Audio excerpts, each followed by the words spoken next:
it's Dr. Ed McGuire here. And D. McGuire. We're here today to talk to you about a movie. The movie we're talking about is called The Encounter. You want to tell them a little about it? Sure. It was released on May 3rd of 2011. It was directed by David A.R. White. It stars Bruce Machano, I butchered that one, as Jesus, and Steve Sting Borden as Nick. Very cool wrestler. You know that David A.R. White, he seems to have his mitts in everything, doesn't he? Yeah. He does, doesn't he? Yeah. He just said, I'm sure he's getting his little chunk of the pie there from it too, you know. He's a good actor. He's really good. Oh, yeah. I especially like his parts when he's with his wife. Yeah. Because he always seems to want to do better. And I think that's really cool. You know, one of the biggest key reminders of this film, this is an awesome film. I don't have too much bad to say about it. One of the biggest key reminders is this movie reminds people that life is nothing more than a job interview. And at the end of life, however long or short it will be, will determine on what position we get. It's a great movie. I love this movie. This is actually one of my favorite films. It's old, but I think it has just such an amazing message, and it goes like hand in hand with the Bible. I mean, it's more of a biblical message than anything else, and it's just a wonderfully thought out story. Yeah, you know. I did have a few parts of this film that, to me, just didn't seem correct. There was a couple of them that didn't seem correct, and because I couldn't find too many problems with the movie itself, I threw in a couple of movie flaws. You know, I hope you don't mind. No. One of them was in the beginning of the movie, when Officer DeVille was standing there at the car. He had an object in each hand. Never heard of anybody, you know, working like that before, but let's take a look at that clip and I'll show you. Okay.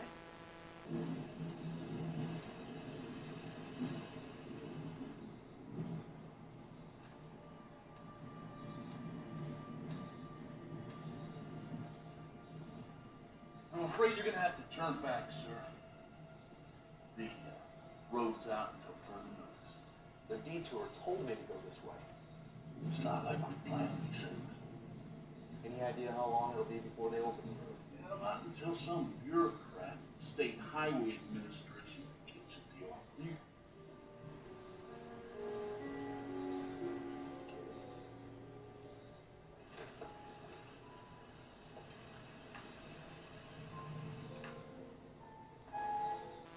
Okay, shotguns. He had two of them, one in each hand. When was the last time you ever heard of an officer on duty carrying two shotguns? I never have, actually. You know, I mean, I've heard of them having a sidearm on their side and then a shotgun in their hand, but walking around with a shotgun in each hand, that was a movie flaw in my opinion. I can't disagree with you there, but most of your movies do have the little flaws. Yeah. That one So- seemed weird, though. Yeah, it did. It really did. I can't disagree with you.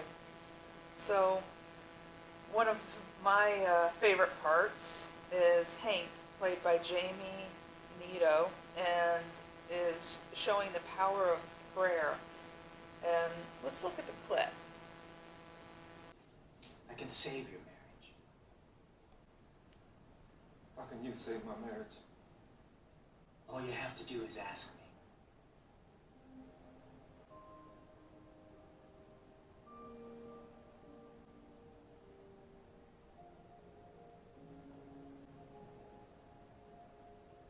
Jesus.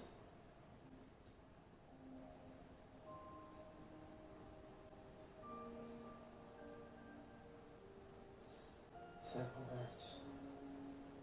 Save my marriage, please, Lord. Just save my marriage.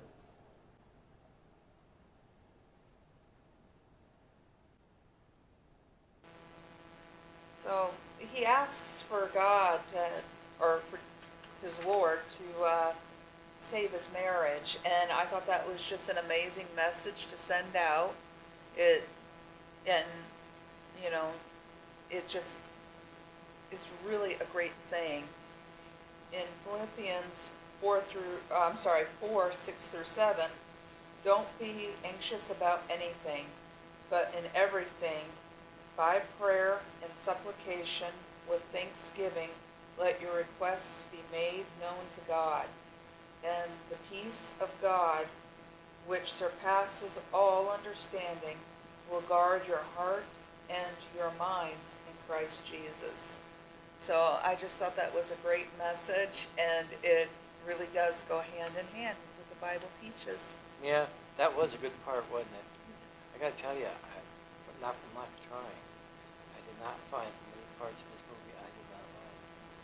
I know. I found aspects, but as far as actual parts that I could just badger, there's not many of them there. I know. Like I said, it's an oldie but a goodie. So, You know, one of the parts that I did find as a problem was when Jesus saved Nick from death when he was 12 years of age, all because his grandmother's prayers. What about all the other people on the planet who die randomly? Are their lives and their families' prayers worth less? That was one of my biggest problems, you know. Let's take a look at that clip. But I went out and got what I got on my own. You wouldn't have anything if I hadn't put a stone in your path. July 4th, 1974, Elderkin Quarry. You and your buddies were racing up the hill to dive in. You took a shortcut through the bushes, and you hit your foot on a stone just before you dove. Yeah. It threw my footing off. Ruined my dive. Caused me to hit an underwater rock that broke my hand in 2 places. I could have been a receiver. If you hadn't tripped over that stone, Nick, you would have hit your head on that rock. You would have died at 14 years old. But your grandmother's prayers were ringing in my ear. I put that stone in your path. Well, as you can see, you know, apparently Jesus saves certain people's lives, but he doesn't save others. He picks individuals that he's going to take care of, and he lets the rest of them die according to that. That was a part that I didn't like. In 1 John 5:19 should give us answers on that alone. The devil also is God of this world. If you read Matthew 4:9, you'll see where he offers Jesus everything. Well, how can somebody offer something to God himself that he doesn't already own? God would know that. So this planet is run by the devil. When bad things happen, we can't blame God. But God doesn't also come down here and pick individuals that he wants to make okay and then let the rest of the world die off. no, he doesn't. It clearly states in the Bible that Satan runs this world, and our time here is limited. And it shows in the movie, in another part, that everybody dies, but not everybody needs to fear death. That is an important part, because all of us are born to die. And I wonder how true that is for all of the people who randomly die without expecting it. I wonder if they fear it or if they don't because they were told not to. No, but the point is if you have faith in God and you follow his word, the Bible, then death is just a new beginning. Should be that way. All right, what do you got for me? Okay. This clip is just one example of the part that Bruce Machano plays as Jesus. I actually said it right that time. And he plays the role of Jesus so well. I've seen him in many films playing the role of Jesus, and I have to tell you, he is exceptional at it, I feel. And so let's look at the clip. I don't want you to wallow in sin and rebellion and guilt. I want you to thrive in unending peace and joy. There isn't one human being on this planet that's an accident. I hand-formed you in your mother's womb. And I formed you for a purpose. I put before you a path of love and worship. And the degree with which you'll experience love and joy and the good things of life is the degree to which you'll bend to my will.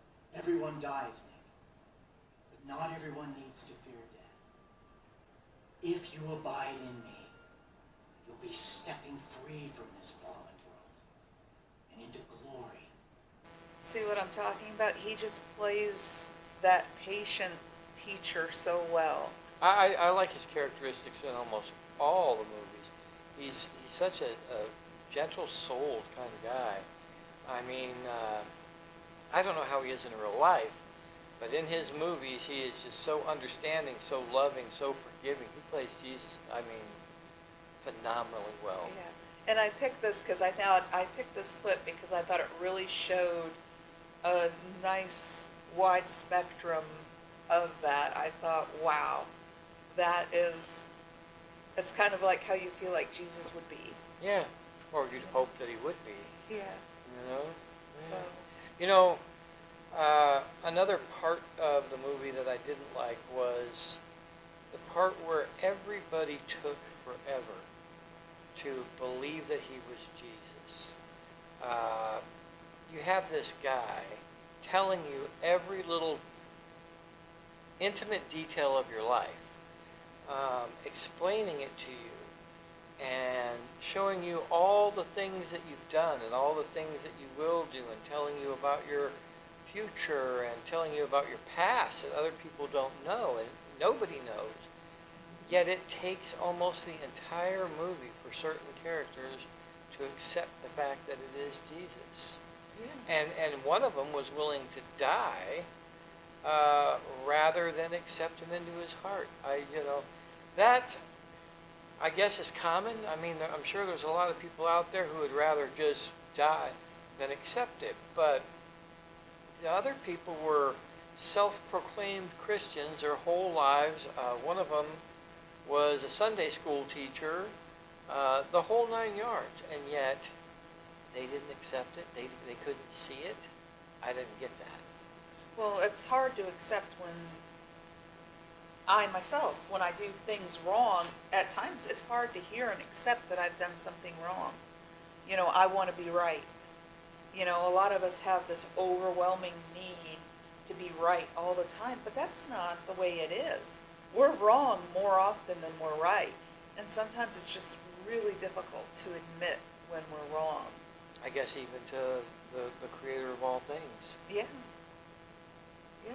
Human nature to be right all even the though time. he already knows. Oh, yeah. You know, I think it was a very true depiction. I think you could, well, in my mind, there is 100% proof in the Bible. And even outside the Bible, the way archaeologists have found proof of what is in the Bible in the desert. But people don't want to accept it as being true. Yeah, I guess. You know? I guess. To me, that's evidence of the fact and back of the Bible. But that doesn't mean that people accept the truth. Yeah. My part that I like is Melissa's biblical quote. It's just perfect placement. But let's look at the clip and you can see for yourself. A restaurant chain that I'll take public in a couple of years for hundreds of millions of dollars. I've got everything I want. What does it profit a man to gain the whole world and lose his soul? It's not love of money that keeps him away from me, Melissa. Thank you. It's pride. So, it's written in a total of 3 places in the Bible. In Mark, Luke, and Matthew. And I'm taking it from Mark 8:36. What good is it for someone to gain the whole world yet forfeit their souls. I love it. It is so true, and I love its placement in that movie. Yeah, I wish a lot of other people around the world would notice that one. Yeah. Some people destroy souls to get everything in the world. That is a good one. I like it. So, is there anything else you'd like to add? To be honest with you, that was it for me. I mean, I can't find too many things wrong with this movie. I love this movie, and I think it's great. Same here. This movie is truly one of the religious film greats, in my opinion. It really is one of my personal favorite movies. It gives you direct answers, and it's tangible for today's life. The answers that you get are, even in the film, was relevant for today. Yeah, great movie. I don't have nothing bad to say, really. I mean, other than a couple of mishaps and one part that I didn't like, the whole movie's great. Yeah. Yeah, watch it. It's a good movie. All right, you guys take care. Remember, like, subscribe. That way you can see the rest of our movies. What are we doing next week? Not sure yet, but it'll be a great one. All right, take care. All right, thanks. Bye-bye.